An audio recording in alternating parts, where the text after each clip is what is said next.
ሰላም ጤና ይስጥልን ውድ ተመልካቾቻችን ከአባታችን ከእግዚአብሔር ከልጁም ከክርስቶስ ኢየሱስ ሰላምና ጸጋ ለእናንተ ይሁን። ከእናንተ ጋር አብሬ የምቆየው እኔ ጽጌረዳ አለሙ እንዲሁም ከመላይ ስቱዲዮ ባለሙያዎች ጋር በጋራ በመሆን ነው። አብራችሁን ቆዩ። የኢትዮጵያ የወንጌል አማኞች አብያተ ክርስቲያናት ካውንስል መሪዎች የኃላፊነት ሽግግርና የጸሎት መርሃ ግብር በአዲስ አበባ መካነ ኢየሱስ ማህበረ ምዕመናን ተከናወነ። ባልደረባችን ሮማን ከዲድ እንደሚከተለው ታቀርበዋለች። በመርሃ ግብሩ ላይ ብፁዕ ካርዲናል ብርሃነ ኢየሱስ ሱራፌል የኢትዮጵያ ካቶሊክ ቤተክርስቲያን ሊቀ ጳጳስን ጨምሮ ሊቀ ትጉሃን ቀሲስ ታጋይ ታደለ የኢትዮጵያ ሃይማኖት ተቋማት ጉባኤ ጠቅላይ ጸሐፊ እንዲሁም መጋቢ ታምራት አበጋዝ የአዲስ አበባ ሃይማኖት ተቋማት ጉባኤ ዋና ጸሐፊና ጥሪ የተደረገላቸው እንግዶች የቤተ ክርስቲያናት የቤተ እምነት መሪዎች ተገኝተዋል። በመድረኩ ላይ ንግግር ያደረጉት የካውንስሉ ጠቅላይ ጸሐፊ ፓስተር ዶክተር ጌትነት ለማ ዛሬ ለመድረስ አባቶቻችን ብዙ መስዋዕትነት ከፍለዋል፣ እኛም የነርሱን አርያ እንከተላለን ብለዋል። የካውንስሉ ፕሬዝዳንት በመሆን ለቀጣይ ዓመታት የሚያገለግሉት ቄስ ደረጀ ጀንበሩ በበኩላቸው ወንጌልን ሳንቀይጥና ሳንሸቃቅጥ የተሻለ ነገርን ለቀጣዩ ትውልድ ለማስረከብ ተግተን እንድንሰራ ጸልዩልን ብለዋል። መንጋውን በትህትና መንፈስ እንድትመሩ እንመክራለሁ ያሉት የኢትዮጵያ ካቶሊካዊት ቤተክርስቲያን ሊቀ ጳጳስ የሆኑት ብፁዕ ካርዲናል ብርሃነ ኢየሱስ ሱራፌል ናቸው። የኢትዮጵያ ሃይማኖት ተቋማት ጉባኤ ጠቅላይ ጸሐፊ ሊቀ ትጉሃን ቀሲስ ታጋይ ታደለ በበኩላቸው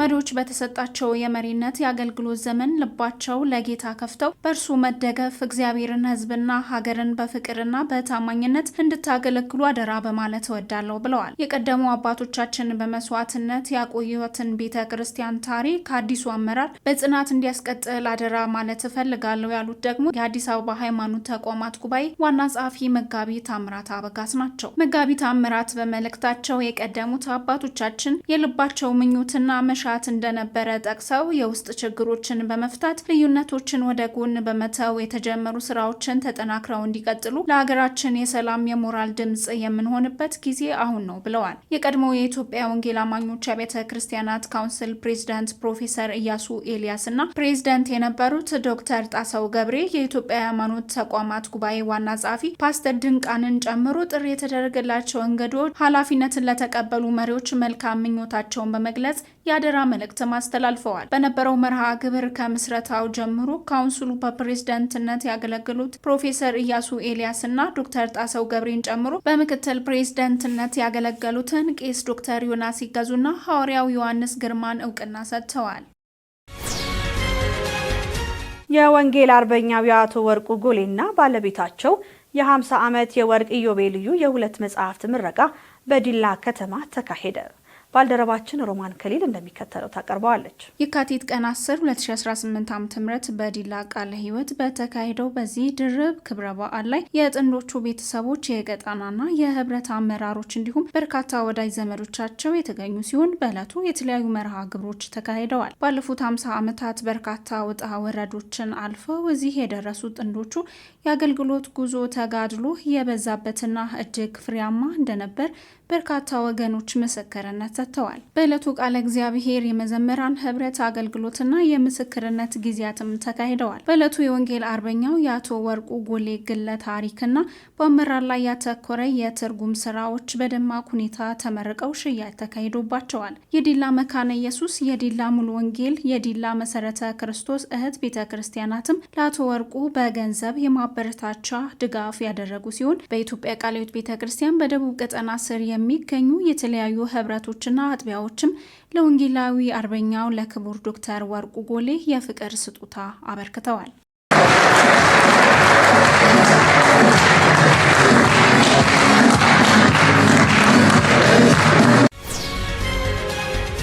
በኢትዮጵያ ቃለ ሕይወት ቤተ ክርስቲያን በመቂ ዙሪያ 80 ለሚሆኑ አገልጋዮች ስልጠና ተሰጠ።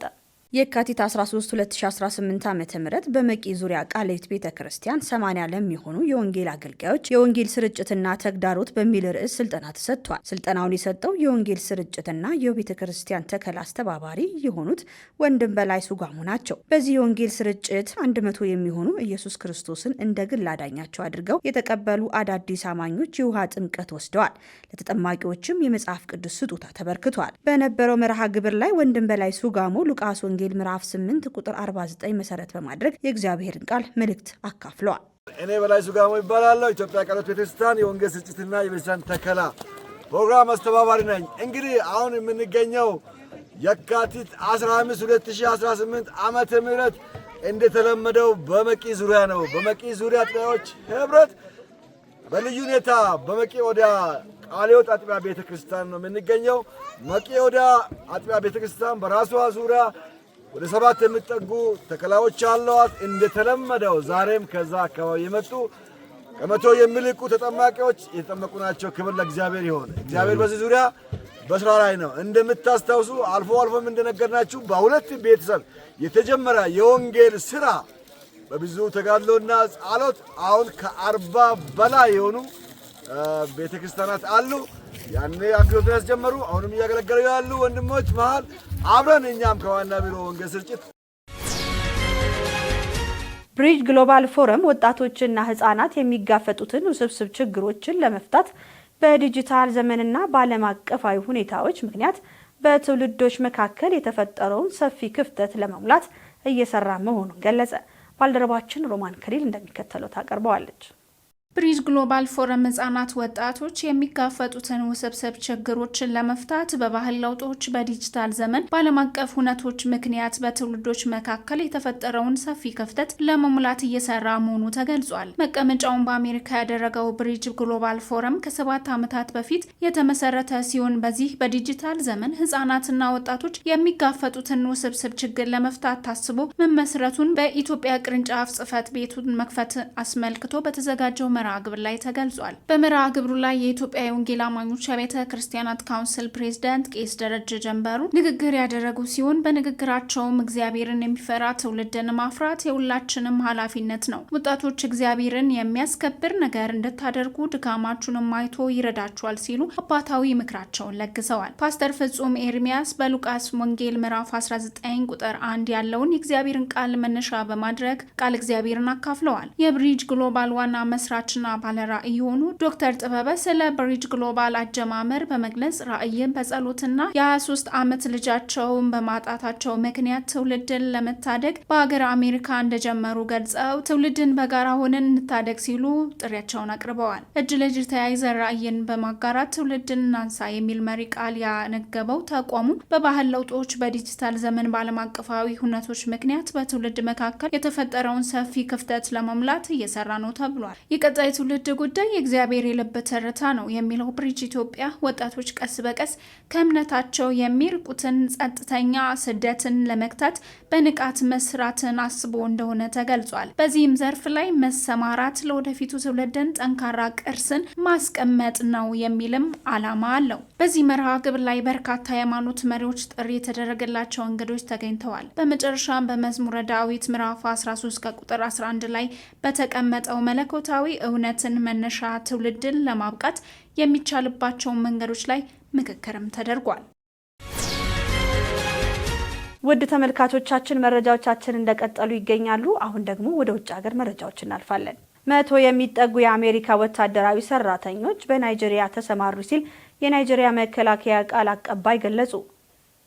100 የሚጠጉ የአሜሪካ ወታደራዊ ሰራተኞች በናይጄሪያ ተሰማሩ ሲል የናይጄሪያ መከላከያ ቃል አቀባይ ገለጹ። እርምጃው በሰሜን ምዕራብ ክልል ከሚንቀሳቀሱ እስላማዊ ታጣቂዎች ጋር በተያያዘ የደህንነት ስጋት እየጨመረ መምጣቱን ተከትሎ ነው። የአሜሪካ ፕሬዝዳንት ዶናልድ ትራምፕ የናይጄሪያ መንግስት ክርስቲያኖች ከታጣቂዎች ለመጠበቅም አልቻሉም ሲል ከሰዋል። የናይጄሪያ መንግስት የጸጥታ ኃይሎች በሁሉም ሃይማኖት ላይ ያነጣጠሩ ታጣቂ ቡድኖች ላይ እርምጃ እየተወሰደ መሆኑንም አስታውቋል። ዩኤስ በታህሳስ ወር ከእስላማዊ መንግስት ጋር ግንኙነት ያላቸው ታጣቂዎች ላይ የአየር ጥቃት መፈጸሙ ተገልጿል። አሁን ደግሞ በመሬት ላይ ያሉ ኃይሎች የናይጄሪያ የእስላም አቅም ለማሳደግ እየሰሩ መሆናቸው ተነግሯል። የበረራ መከታተያ መረጃዎችን በቅርብ ቀናት የወታደራዊ መሳሪያዎችን መጓጓዣ ወደ ሰሜናዊ ክልሎች እንደሚሰማሩም ተገልጿል። የመከላከያ ቃል አቀባይ ሜጀር ጀነራል ሳማይላ ኡባ ወታደሮቹ የአካባቢ ኃይሎች ለማሰልጠንና ለማማከር እንደሚሰሩም ገልጸው በቀጥታ በጦርነት እንደማይሳተፉም አስረድተዋል። እንዲሁም የናይጄሪያ ጦር ተጨማሪ 200 የአሜሪካ ወታደሮችን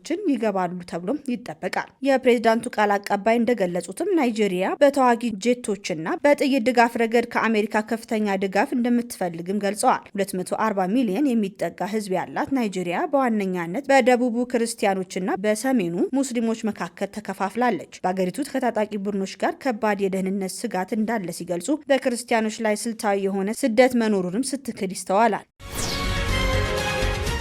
የእንግሊዝ ቤተክርስቲያን ከፍተኛ አመራር በጾታዊ ጥቃት ወንጀል ተጠርጥረው በቁጥጥር ስር ዋሉ። ባልደረባችን ሮማን ከሊል እንደሚከተለው ታቀርበዋለች።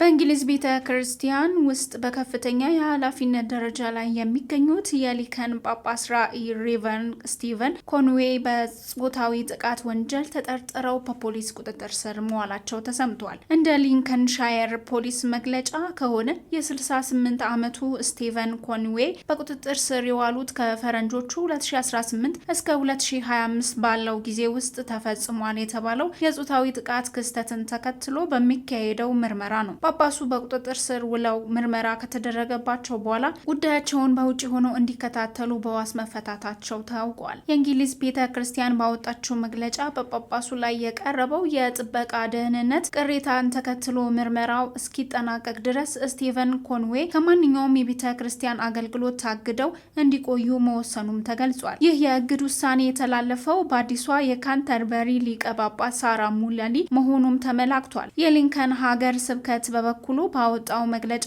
ጳጳስ ስቲቨን ኮንዌይ በብሔራዊ የጥበቃ ቡድን የቀረበባቸውን ቅሬታ ተከትሎ እንደ ቤተ ክርስቲያኒቱ የአሰራር ደንብ ጉዳይ በሚመለከታቸው የመንግስት የህግ አካላት እንዲታይ ተደርጓል። እስከዚያውም ግን ከስራ ታግደዋል። ጳጳስ ስቲቨን ኮንዌይ የ2023 ጀምሮ የሊከን ጳጳስ ሆነው እያገለገሉ ሲሆን በተጨማሪም ከ2014 ጀምሮ የእንግሊዝ የጌቶች ምክር ቤት ሃውስ ኦፍ ሎርድ አባልም ናቸው። እርሳቸው በታገዱ በት ወቅት የግሪታናም ጳጳስ የሆኑት ኒኮላስ ቻምበርኒ የሀገረ ስብከት ስራዎች በኃላፊነት እንዲመሩ ታውቋል። ይህ በከፍተኛ የቤተ ክርስቲያን መሪ ላይ የቀረበው ክስ ተቋሙ ከዚህ ቀደም ከደረሱበት መሰል የጾታዊ ጥቃት ቅሌቶችን ለማገገም ጥረት እያደረገ ባለበት ወቅት የተሰማ አዲስ ድንጋጤ ሆኗል። ዘገባው የክርስቲያን ፕሪሚየር ኒውስ ነው። ሴኔጋል በተመሳሳይ ጾታ ግንኙነት በሚፈጽሙ ሰዎች ላይ የሚፈርደውን የእስር ጊዜ በእጥፍ ልትጨምር ነው ተባለ። ሴኔጋል በተመሳሳይ ጾታ ግንኙነት በሚፈጽሙ ሰዎች ላይ የሚደርሰውን የእስር ጊዜ በእጥፍ ልትጨምር ነው። የሴኔጋል ሚኒስትሮች ምክር ቤት ተፈጥሯዊ ያልሆነ ድርጊት ላለውም ተግባር የሚጣለው ቅጣት የሚጨምር ረቂቅ ያጸደቀ ሲሆን በፓርላማው ሲጸድቅ ወደ ተግባር ይገባል። ሀገሪቱ እየመሩ ያሉት ጠቅላይ ሚኒስትር ኦስማን ሶንኮ በምርጫ ቅስቀሳ ወቅት በተግባሩ ላይ ያለውን ገደብ እንደሚያጠናክሩ ገልጸው የነበረ ቢሆንም በአዲስ ረቂቅ በተመሳሳይ ጾታ ግንኙነት የሚሳተፉ ሰዎች የሚታሰሩበት ጊዜ በእጥፍ በመጨመር ወደ 10 ዓመት ከፍ የመደረጉን የገንዘብ ቅጣቱ ካለው 1.5 ሚሊዮን ፍራንክ ወደ 10 ሚሊዮን ፍራንክ ከፍ መደረጉ ተነግሯል። ሴኔጋል የተመሳሳይ ጾታ ግንኙነት ከሴቷ ውጭ እንደሆነ ገልጻ የኤልጂቢቲ ፍልስፍና በፊልም፣ በቲቪ፣ በጽሁፍ ወይም በሌላ መንገድ የሚያስተዋውቁ ቡድኖችና ተቋማትም ተጠያቂ እንደሚሆኑ በባህል ሚኒስትሩ በኩል ገልጻለች። በተመሳሳይ ያለ ማስረጃ ሰዎችን የተመሳሳይ ጾታ ግንኙነት እንደሚፈጽሙ አድርጎ ማቅረብ ከ2 እስከ 3 ዓመት የሚያስከስስ ከ200,000 እስከ 500,000 ፍራንክም ያስቀጣል ተብሏል። ከቀናት በፊት ሴኔጋል በዚህ ተግባር ሆነ ብላ እየተሳተፉ የነበሩ ሰዎችን በቁጥጥር ስር ማዋሏ ይታወቃል። መረጃው የአርኤፍአይ ነው። ተመልካቾቻችን ለዛሬ ያዝንላችሁ መረጃዎች እነዚህን ይመስሉ ነበር። ከእናንተ ጋር አብረን የቆየ ነው እኔ ጽጌረዳ አለሙ እንዲሁም ከመላው ስቱዲዮ ባለሙያዎች ጋር በጋራ በመሆን ነው። ከቀሪ ሕይወት ቴሌቪዥን ፕሮግራሞች ጋር መልካም ቆይታ